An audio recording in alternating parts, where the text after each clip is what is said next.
오늘 내게 부족한 한 가지 이런 제목으로 말씀을 나누겠습니다. 사람이 하나님께 나올 때는 다 이유가 있더라고요. 예, 그냥 나오는 사람 못 봤어요.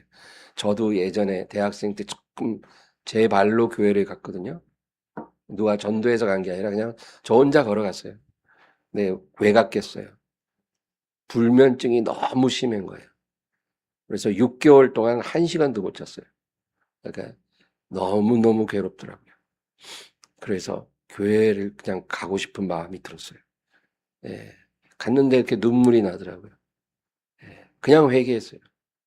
내가 죄인이라고. 예, 잠 좀 자게 달라고. 그렇게 기도하면서 제 신앙이 여정이 시작이 됐었습니다. 그러니까 모든 사람들이 하나님을 찾을 때는 다 뭔가가 이유가 있습니다.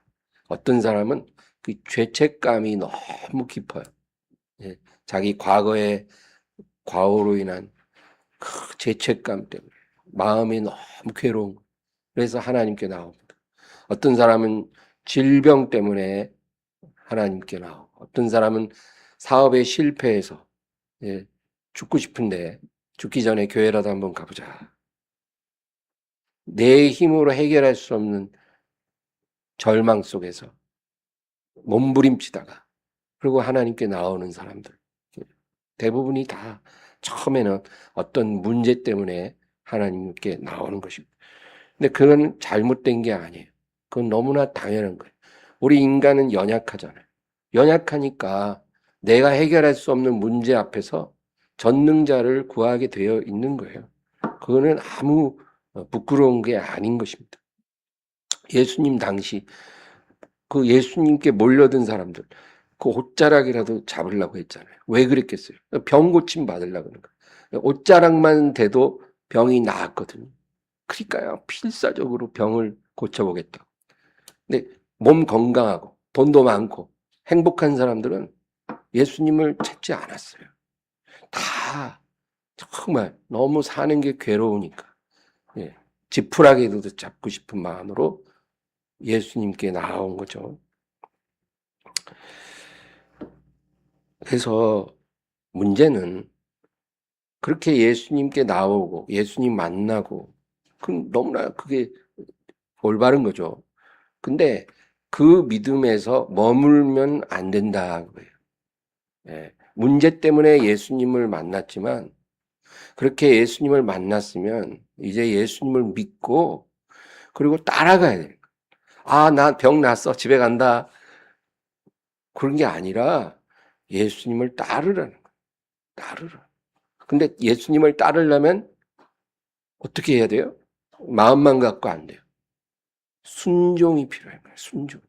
그래서 예수님을 따르는 게 어렵다고 하는 거예요. 그냥 내 마음대로 뭐 내키는 대로 따랐다가 말았다가 하려면 뭐 어렵지가 않아요. 예수님 따르다가 또 볼 일 있고 바쁘고 그러면 또 일 보러 가고 또 심심하고 할 일 없고 문제 생기고 그러면 또 따랐다가 또 바빠지고 재밌고 그런 일 생기면 또 내 볼 일 보러 가고 뭐 이렇게 믿으려면 왜 못 믿겠어요. 그러나 그렇게 하는 게 아니라 끝까지 예수님께 고정하고 예수님을 따라가야 되는 거죠. 그래서 자기를 부인해라. 그렇게 주님이 말씀합니다. 자기를 부인할 정도의 각오가 없이 주님을 따른다는 것은 그냥 아무 의미가 없다는 거예요. 불가능한 거라는 거죠. 그래서 많은 사람들이 예수님과의 관계 진전이 안 돼요. 문제 해결 위해서 주님을 만났었는데 그러고 나서 문제가 터질 때만 주님을 찾아요. 그리고 문제 없고 편안할 때는 주님과 멀어져요. 문제 생기면 가까워져. 문제 없으면 멀어지고.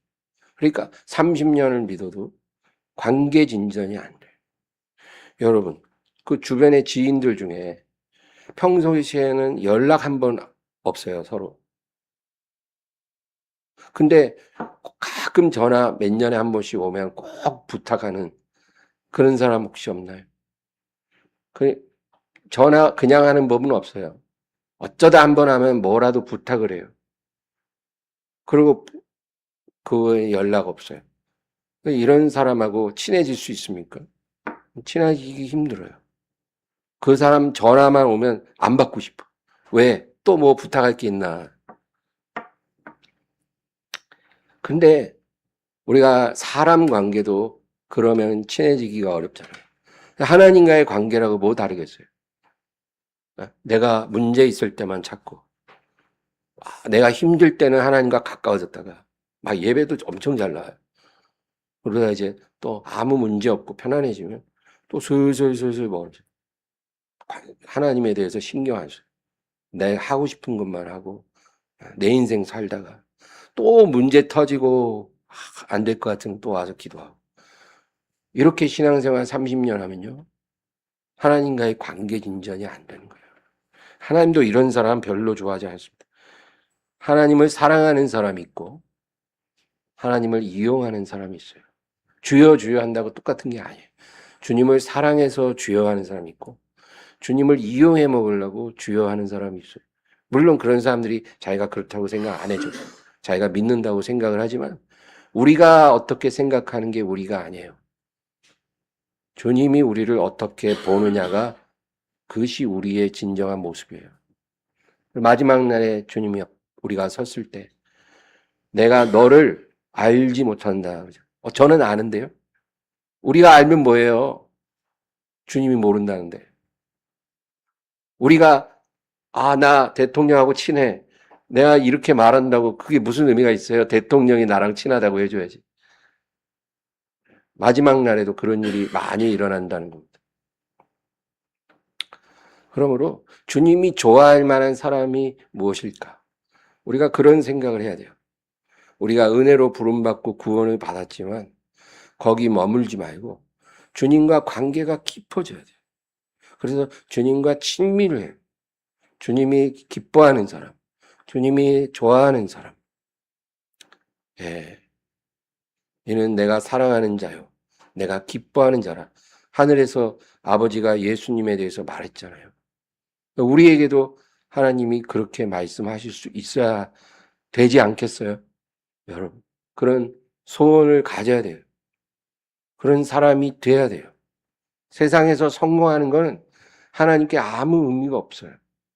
하나님이 정말 그렇게 인정해 줄 수 있는 사람 되는 게 1000배, 10,000배 더 가치가 있어요. 어떤 사람은 하나님을 사랑합니다. 그래서 하나님이 목적이에요. 하나님을 더 알고 싶어 성경을 읽어요.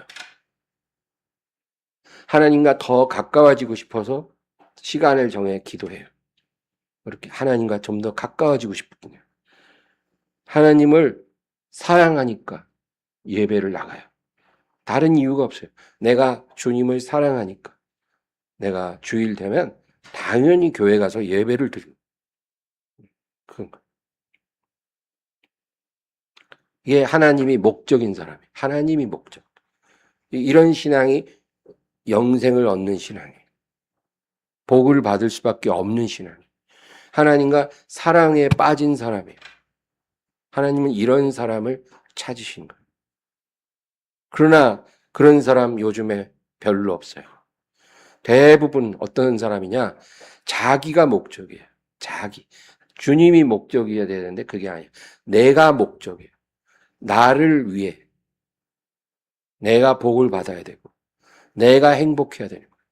그래서 하나님을 예배하고 하나님께 기도하는 거예요. 물론 하나님께 등지고 사는 것보단 나아요. 그러나 이런 믿음은 처음에는 이런 믿음을 다 우리가 갖고 시작을 하니까 문제가 없지만 이런 믿음으로 평생을 살면은 안 되는 거예요. 이런 믿음으로 시작을 했지만 처음엔 나를 위해 내 문제 해결하기 위해 주님을 믿었지만 그리고 이제 주님과 관계가 깊어지면서 내가 목적이 아니라 주님이 목적이 되는 그런 신앙으로 점점 변해가야 되는 거예요. 여러분, 내가 교회 다니고 예수 믿은 지 10년이 넘었으면 내가 어느 정도 정말 주님이 목적이 되는 그런 사람으로 변해져 있어야 돼요. 내가 그러지 못했다면 그런 부분을 회개해야 돼요. 그리고 돌이켜야 돼요. 이제부터라도 내가 정말 내가 중심이 아니라 주님이 중심이 계시고 주님이 목적이 되는 그런 삶을 살고 싶습니다.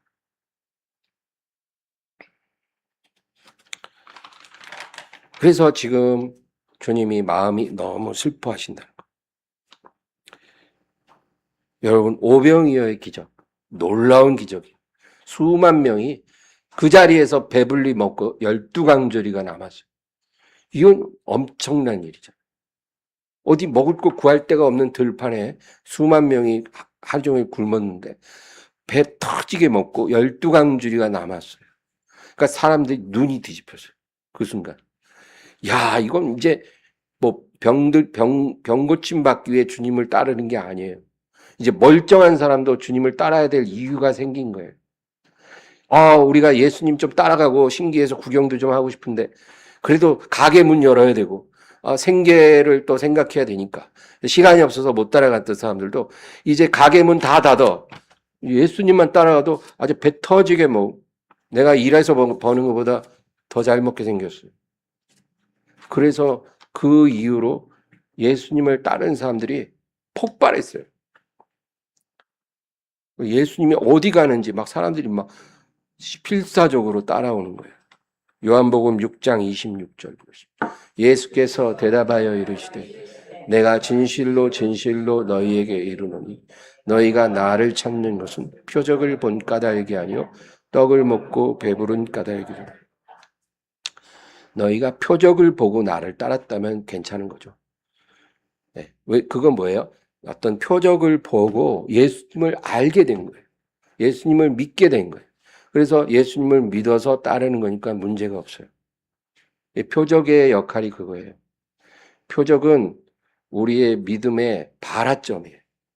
그래서 하나님이 처음 교회 나온 사람은 뭔 기도를 해도 응답을 잘해 주세요. 네, 그럼 표적을 주신 거죠. 그러고 나서 이제 믿음이 어느 정도 생기면 응답이 잘 없어요. 네, 그것도 하나님의 레슨이죠. 표적을 통해서 믿음을 갖게 되고 그 다음 믿음이 자라는 거는 말씀으로 양육돼서 주님과 동행하는 거예요. 거기에는 반드시 순종이 따라야 돼요. 말씀을 들었잖아요. 그 말씀을 새기고 그 말씀을 내 삶에 적용하려고 하는 그런 순종의 노력, 완전해지라는 게 아니라 순종하라는 거죠. 순종하기 위해 노력하라는. 그렇게 해야 주님을 따를 수가 있는 거예요. 그래서 표적 보고 주님을 따르는 건 잘못된 게 아니죠. 그런데 그게 아니라는 거예요.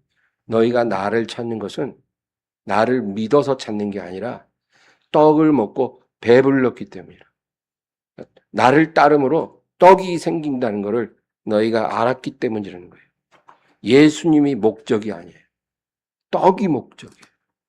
그러니까 겉으로는 막 인사인대로 따라오지만 그 이제 믿음으로 따르는 게 아니에요. 떡이 목적이에요. 하나님의 영광을 위해 내가 순종하리라 이런 게 아니라 나의 유익을 위해 나의 행복을 위해 주님을 찾는 거예요.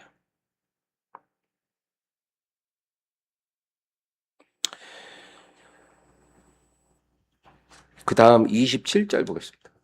썩을 양식을 위하여 일하지 말고 영생하도록 있는 양식을 위하여 하라. 이 양식은 인자가 너희에게 주리니 인자는 아버지 하나님께서 인치신 자다. 인자가 뭐예요? 사람의 아들 예수님. 하나님이지만 사람으로 오셨잖아요. 예수님이 주는 양식이 어떤 양식이에요? 썩을 양식이 아니라 영생의 양식이죠. 그러니까 예수님은 우리에게 떡을 주러 오신 게 아니라 영생을 주러 오신 거예요. 그게 목적이에요. 그렇다고 떡을 안 주냐? 그건 아니에요. 그 들판에 사람들이 허기졌을 때 예수님 긍휼히 여기서 배불리 먹게 해 주셨어요. 그거는 아주 기본이에요. 여러분 자식이 부모한테 떡 달라 해야 떡 줍니까? 부모가 자식을 먹이는 건 그냥 기본이잖아요. 그냥 새도 먹이고 들짐승도 먹이고 꽃도 입히는데 하늘 아버지가 자기 사랑하는 자녀들, 많은 세대보다 더 귀한 자식들을 먹이는 건 당연한 거잖아요. 입히는 건 당연한 거잖아요. 그걸 먹고 구해야 주십니까? 근데 예수님이 오신 목적은 그 당연한 거 주려고 오신 게 아니라는 거예요. 예수님은 영생을 주려고 오셨다는 거예요. 그러니까 너희가 나를 따를 때 썩을 양식을 먹기 위해 따르면 안 된다. 그게 목적이어서는 안 돼. 너희들은 나를 따름으로 영생을 원해야 돼.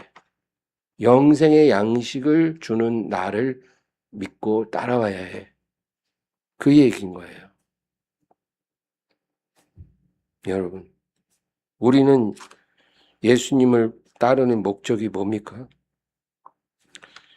양식이 목적이 돼서는 안 되고요. 영생이 목적이어야 돼요. 영생을 주시는 분을 내가 예배하는 거지. 내 가게 잘 되게 해주시고, 사업 잘 되게 해주시고, 매달 돈벌이 잘 되게 해주시는 주님을 예배합니다. 이거 아니라는 거예요. 그런 식으로 예배하면 안 된다는 거예요. 그게 목적이어서는 안 된다는 거예요. 처음에는 그렇게 나왔을지라도 10년 뒤에도 그런 믿음으로 머물면 안 된다. 이제 오늘 본문 마가복음 10장인데 여기에는 우리가 잘 아는 부자 청년 이야기가 나와요. 이게 너무 중요한 에피소드예요. 이 부자 청년, 돈도 많아요. 성공했어요. 그런 사람이 어느 날 예수님을 만나려고 나왔어요. 이례적인 일이에요. 성공하고 돈 많은 사람은 예수님을 필요로 하지 않거든요. 다 무지랭이들, 병든 자, 가난한 자, 또 귀신 들린 자, 세리, 장녀, 이런 사람들이 예수님을 찾았거든요. 근데 이례적으로 아주 엘리트가 주님을 찾아왔다는 거예요. 이 사람은 보기 드문 훌륭한 사람이에요. 사회적으로 성공했기 때문에 훌륭하다는 게 아니라 성공했음에도 겸손했다는 거. 그래서 훌륭한 거죠. 여러분, 자랑할 게 많은데 겸손한 사람이 있어요. 그럼 존경스럽잖아요. 그죠? 우리 주변에 그런 사람 있나요? 정말 저 사람 너무 훌륭하고 잘난 사람이야. 근데 너무 겸손해. 드물죠. 근데 그런 사람이 있으면 모든 사람이 다 칭찬하고 다 존경하죠. 바로 이런 사람이었어요. 마가복음 10장 17절. 예수께서 길에 나가실새 한 사람이 달려와서 꿇어앉아 여짜 선한 선생님이여 무엇을 하여야 영생을 얻으리까? 이 사람 그냥 예수님께 명함 드리고 제자들 통해서 성공한 아무개가 좀 뵙자 아뢰거라 이래가지고 예수님과 딱 방에서 조용한 일식집에서 독대하고 이런 게 아니었어요. 다 보는 앞에서 길가에서 달려와 꿇어 엎드려 주님께 물어보는 거예요.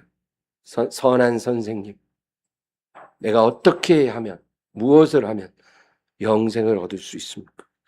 정말 놀라운 사건이에요.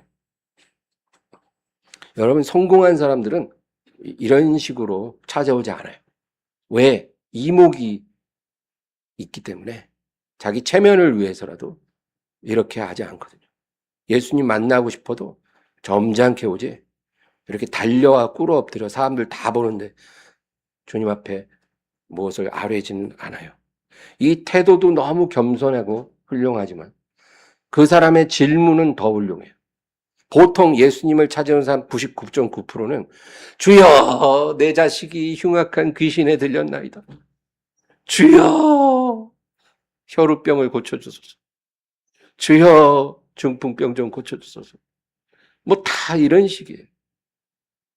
하나 정말 사람이 할 수 없는 일이 있으니까 주님께 막 매달리고 하는 거예요. 체면도 다 내려놓고. 그래도 다 주님 고쳐주시고 다 들어주셔요. 근데 이 청년은 그게 아니에요.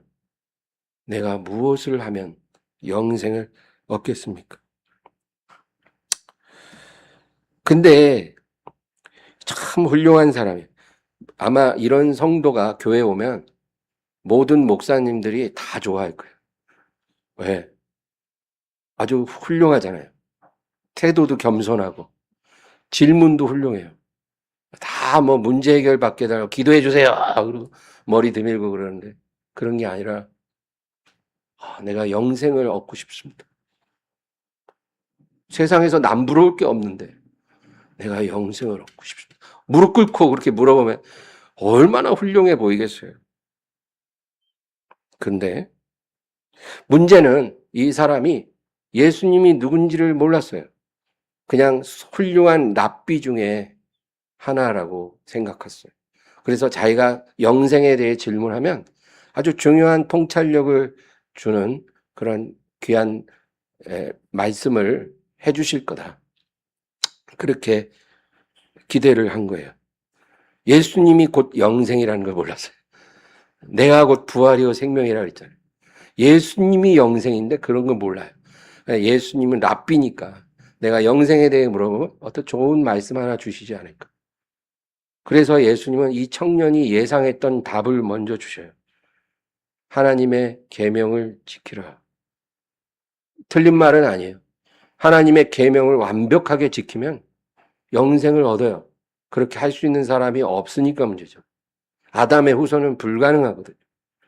네, 그러나 원칙적으로 말씀을 계명을 온전히 지키면 영생을 얻죠.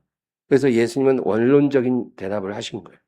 그러니까 이 청년이 기다렸다는 듯이 주여 어릴 때부터 제가 다 지켰습니다. 그러니까 예수님이 이제 말씀하신 21절 예수께서 그를 보시고 사랑하사 이르시되 내게 아직도 한 가지 부족한 것이 있으니 가서 네게 있는 것을 다 팔아 가난한 자들에게 주라. 그리하면 하늘에서 보화가 네게 있으리. 그리고 와서 나를 따르라 하시니 너에게 아직 부족한 것이 한 가지 있다. 그렇게 말씀을. 그리고 뭐라 그래요? 너의 모든 재산을 다 팔아 가난한 자들에게 주고 그리고 나를 따르라. 이렇게 말하는 거예요. 지금 주님은 어떤 계명을 하나 더 추가해 주신 게 아니에요. 왜냐하면 율법에 보면 이런 조항이 없어요.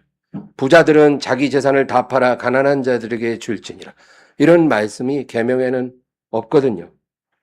근데 지금 주님이 왜 이런 말을 이 사람에게만 하셨어요? 다른 데서는 한 번도 안 하신 말씀.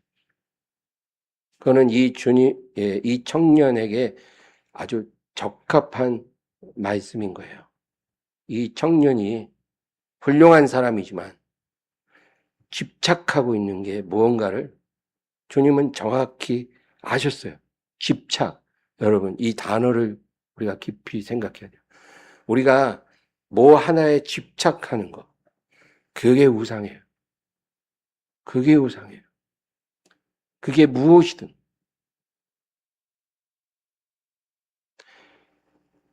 근데 이 청년은 뭘 집착하냐면 자기 재산이에요. 재산. 재산이 너무 많아. 너무 많으면 집착 안 하고 자유할 것 같죠. 없으니까 우리가 그런 생각하는 거예요. 근데 돈 많은 사람들은 거기에 더 집착해요. 밤낮 그거 어떻게 관리할까? 어떻게 굴릴까? 그런 생각 때문에 머리가 복잡해. 잠이 안 와. 집착이에요. 집착. 하나님을 생각해야 될 시간에 그걸 생각해요.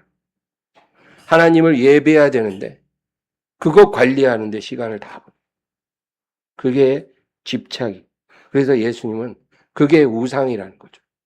그러니까 우상이라는 뭐예요? 우상을 버려야 되잖아요. 그거 다 나눠주고 나를 따르라.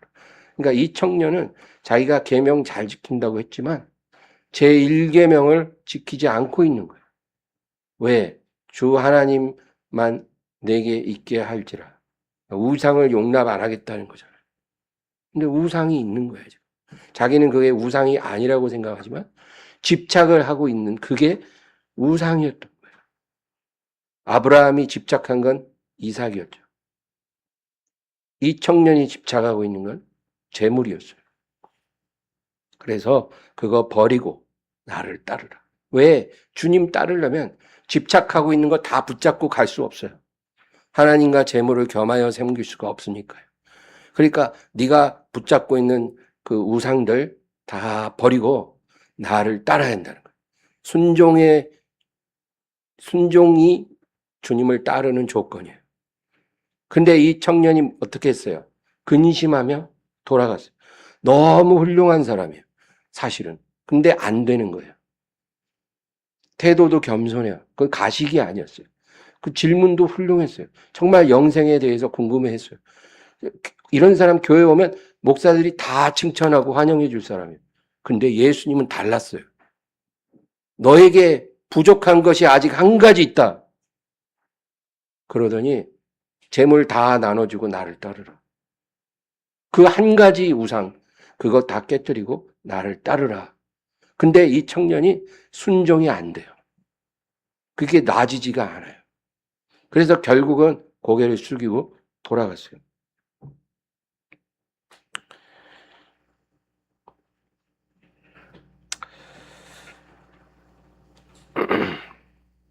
누가복음 12장 13, 14절 보시죠.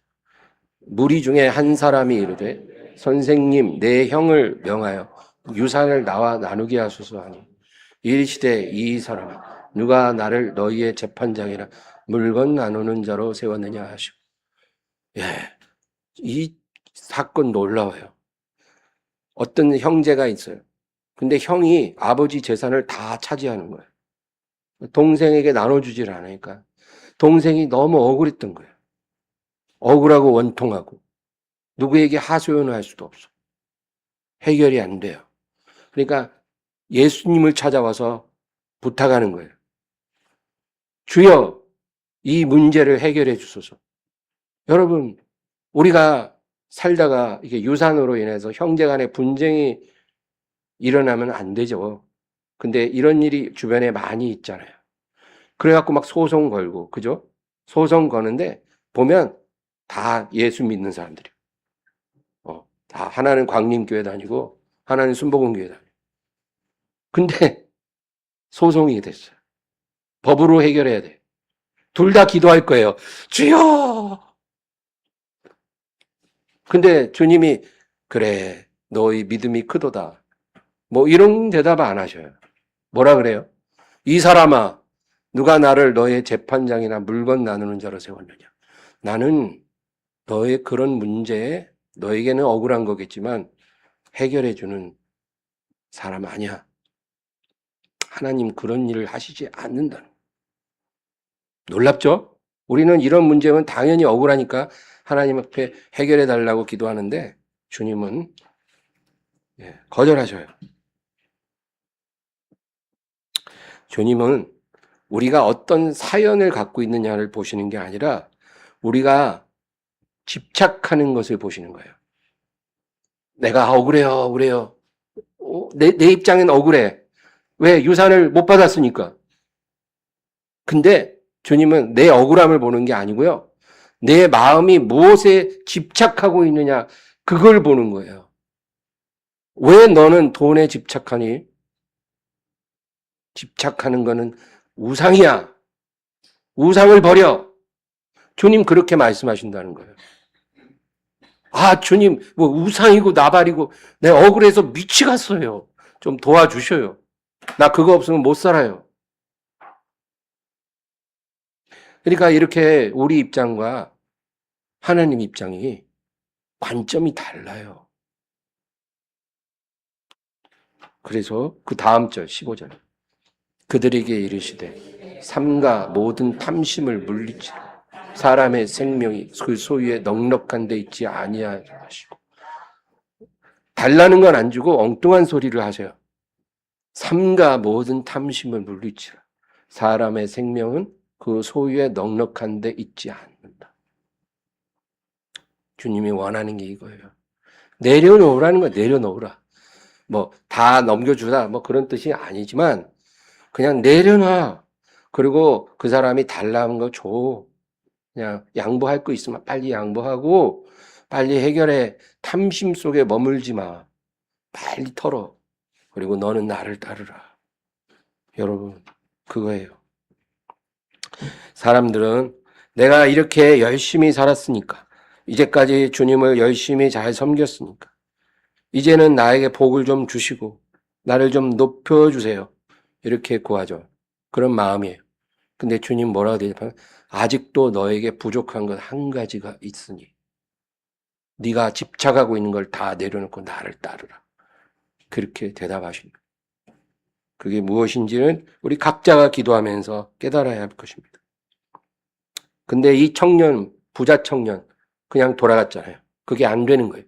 오늘날 이렇게 자기가 집착하고 있는 거를 못 내려놓고 결국 주님 말씀에 순종하지 못하고 뒤돌아가는 그런 신자들이 많습니다. 마지막 문턱을 못 넘어요. 이기는 자가 돼야 되는데 이기질 못하는 거예요. 잘 왔는데 결승선 5m 남기고 그냥 무너져요. 포기해버려요. 마지막 관문을 못 넘어요. 마지막 시험. 마지막 시험이 뭐예요? 순종이에요. 내가 집착하고 있는 거.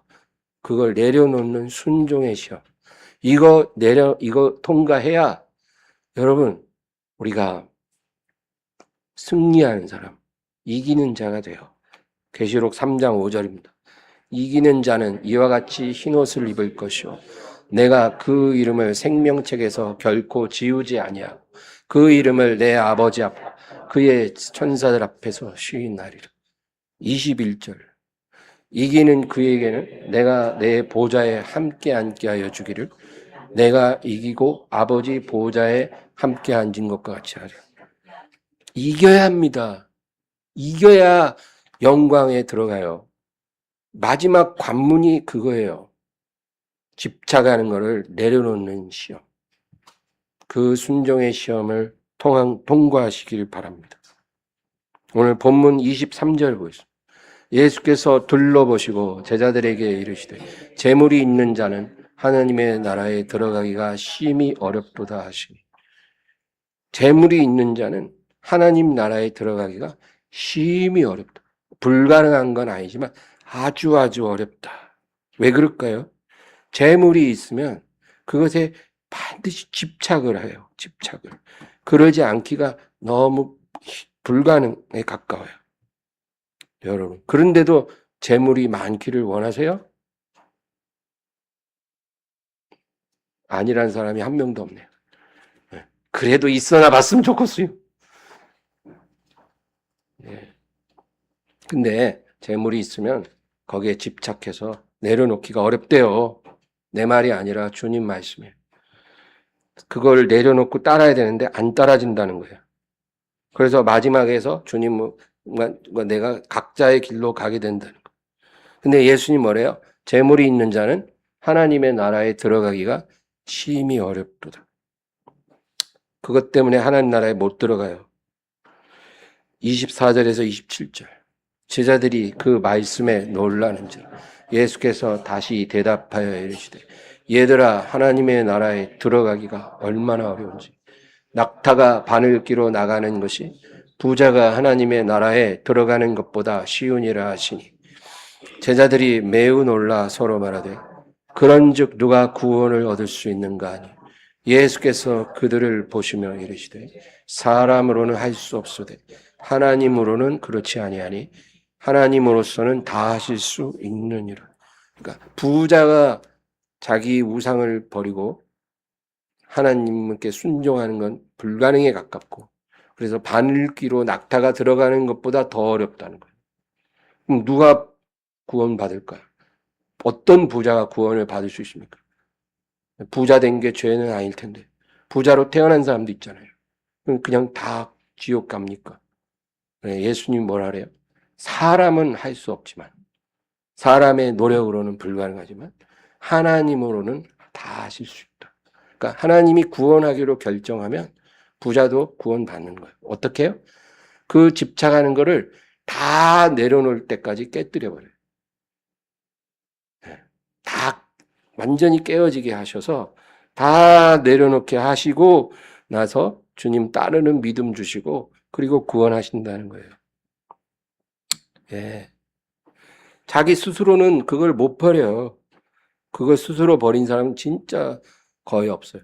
그러니까 하나님이 역사에서 다 깨뜨려 버려요. 버리게 만들고 따르게 하시고 하늘나라를 주신다는 거예요. 그 다음 28절. 베드로가 여짜와 이르되 보소서 우리가 모든 것을 버리고 주를 따랐나. 이제 베드로가 또 한마디 해요. 주여, 우리는 어때요? 우리는 주님이 부르셨을 때 배도 버리고 그물도 버리고 가족도 버리고 다 주님 따라왔잖아요. 이렇게. 그렇게 말합니다. 네, 훌륭하죠. 네, 부자처럼 재물이 많았으면 어땠을지 모르겠으나 어쨌든 어부에게 배하고 그물은 전 재산이죠. 그거 다 버리고 따랐으니까 잘한 거죠. 29절 30절.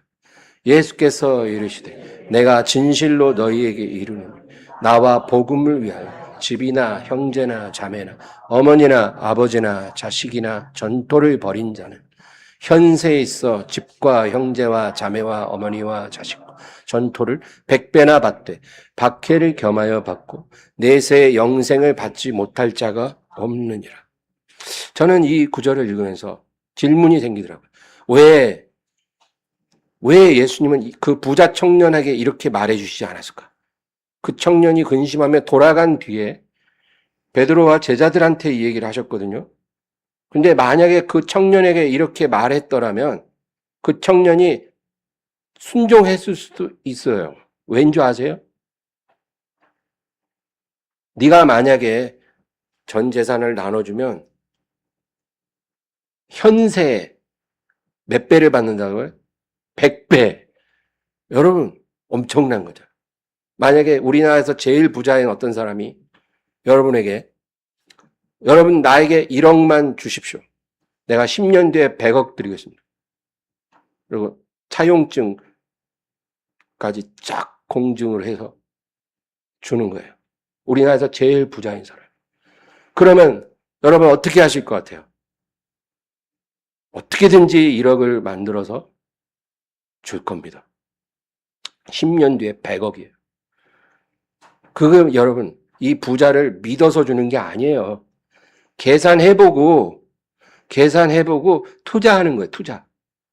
100배 받을 수 있으니까. 네, 하나님을 이렇게 믿으면 하나님 기뻐하실까요? 아니거든요. 그래서 제자들을 예수님이 처음 부를 때 어떻게 불렀냐면 나를 따라오너라. 내가 너희로 사람 낳는 어부 되게 하라. 이렇게만 하신 거예요. 뭐 너희가 나를 고깃배 버리고 금을 버리고 뭐 버리고 따라오면 내가 너희 현세 100배로 줄 거야. 이렇게 말씀하지는 않았어요. 만약에 그렇게 말해서 그들이 따랐으면 그건 믿음이 아니고 그건 순종이 아니고 그거는 투자예요. 투자. 계산하고 나서 투자하는 거예요. 그래서 예수님 그렇게 얘기 안 하고 그냥 나를 따라오라. 내가 사람 낚는 어부 되게 하리라. 이렇게만 하시고. 그리고 따라왔잖아요. 그 따라온 제자들에게 나중에 이제 이렇게 얘기를 하신 거죠. 근데 그 청년에게는 아직 그건 순종할지 안 할지 망설이는 사람이잖아요. 그런 사람에게 네가 만약에 전 재산 다 나눠주고 나 따라오면 너가 죽기 전에 100배를 줄게. 어때? 괜찮지? 따라올래 말래? 이러진 않았어요. 그건 믿음이 아니에요. 여러분. 우리가 주님을 처음에 구할 때는 뭔가를 원해서 구하지만 이런 식으로 이 세상에서 뭔가를 막 10배, 100배 받고 싶어서 주님을 찾는 건 그건 믿음이 아니에요. 그래 요즘에 전도할 때 사람들이 예수 믿고 복 받으세요. 예수 믿고 부자 되세요. 예수 믿고 건강하세요. 이렇게 전도하잖아요. 그건 올바른 방법은 아니에요. 그거는 아니에요. 그건 주님의 방법이 아니에요. 주님은 그렇게 전도하지 않았어요.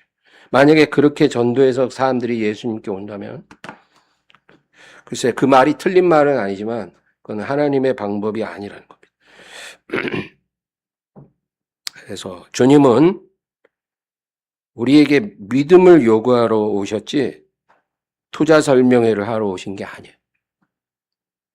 그러니까 뭘 받으려고 돈 먹고 돈 먹기 식으로 그렇게 주님을 찾는 건 안 된다. 그런 믿음은 믿음이 아니다. 오직 주님이 목적이어야 해요. 그리고 주님을 사랑하기 때문에 주님 말씀에 순종함으로 우리가 붙잡고 있는 거 다 내려놓고 따를 수 있어야 돼요.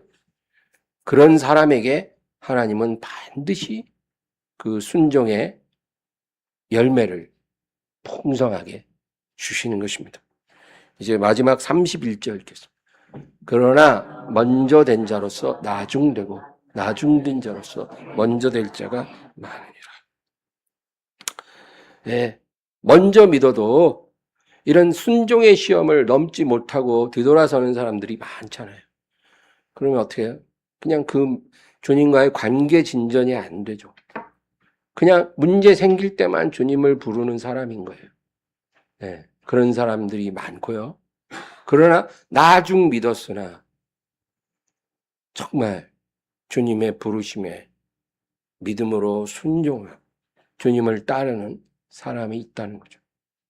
여러분 어떻게 하시겠어요? 주님을 바라보시고 주님을 따르시기를 주님의 이름으로 축원합니다. 하나님 아버지 감사합니다. 주여, 우리에게 주님 부르실 때 너는 나를 따르라 그렇게 말씀하셨습니다. 따르는 것은 순종을 전제로 합니다. 순종이라는 건 우리가 집착하는 모든 것을 주님 앞에 내려놓는 것을 말합니다. 그래야만 주님을 순종하고 따를 수가 있습니다.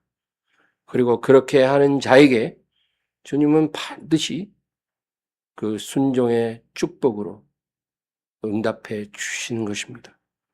주여, 이 시험을 우리가 넘을 수 있게 도와주시옵소서.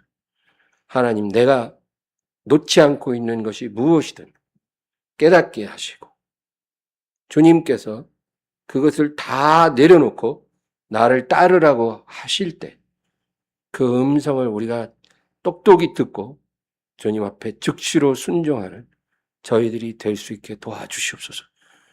세상의 음성이 아니라 사람의 음성이 아니라 주님의 음성을 듣고 즉시로 순종하는 저희들이 다 되게 하여 주시옵소서. 아브라함이 왜 믿음의 조상입니까? 그가 그렇게 100세에 낳은 아들일지라도 하나님의 음성을 듣는 순간 지체하지 않고 다음날 이른 새벽에 일어나 그 아들을 데리고 길을 떠나지 않았습니까? 주여, 우리에게도 이러한 순종의 마음을 주시옵소서. 우리 평생에 그렇게 살게 하사 주님 앞에